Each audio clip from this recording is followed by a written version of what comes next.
अस्सलामुअलैकुम नाज़रीन। पाकिस्तान की सियासत और अदलिया से इस वक्त की सबसे बड़ी और अहम खबर सामने आ रही है। सुप्रीम कोर्ट ऑफ पाकिस्तान ने पाकिस्तान तहरीक-ए-इंसाफ के बानी और साबिक वज़ीर आज़म इमरान खान को फौरी तौर पर इस्लामाबाद के निजी हस्पताल शिफा इंटरनेशनल मुंतकिल करने का हुक्म दे दिया है। आखिर सुप्रीम कोर्ट के इस 3 रुकनी बेंच ने क्या अहम हिदायत जारी की हैं? इमरान खान के साथ अस्पताल में कौन कौन मौजूद होगा और वो कितने दिन अस्पताल में रहेंगे? आज की इस वीडियो में हम आपको इस फैसले की तमाम तर तफसीलात बताएंगे।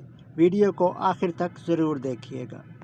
नाजरीन, सुप्रीम कोर्ट में जस्टिस शाहिद वहीद की सरबराही में 3 रुकनी बेंच ने इमरान खान की सेहत और मुलाकातों से मुतअल्लिक़ समाअत की, जिसमें जस्टिस नईम अख्तर अफ़गान और जस्टिस इश्तियाक इब्राहिम भी शामिल थे।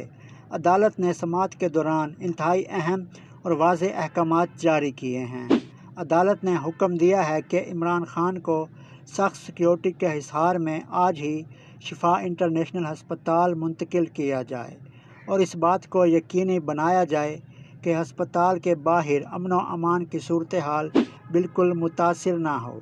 अदालत के हुक्म के मुताबिक हस्पताल में इमरान खान के साथ उनके ज़ाती मुआलिज डॉक्टर फैसल सुल्तान और उनकी हमशीरा डॉक्टर उज़्मा खान मौजूद होंगी।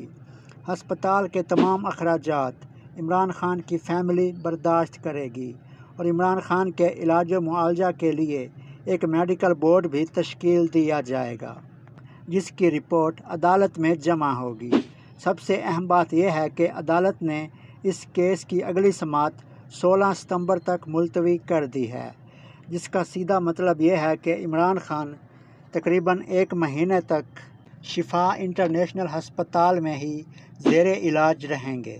तो नाज़रीन, इमरान खान की सेहत के हवाले से उनके हामियों और फैमिली की जानिब से मुसलसल तशवीश का इजहार किया जा रहा था और अब सुप्रीम कोर्ट के इस हुक्म के बाद उन्हें एक बेहतरीन निजी हस्पताल में तिब्बी सहूलियात मुयस्सर आएंगी और 1 महीने का ये क़याम इमरान खान की सेहत और सियासी मंजरनामे के लिहाज से कितना अहम साबित होता है, ये आने वाला वक्त ही बताएगा।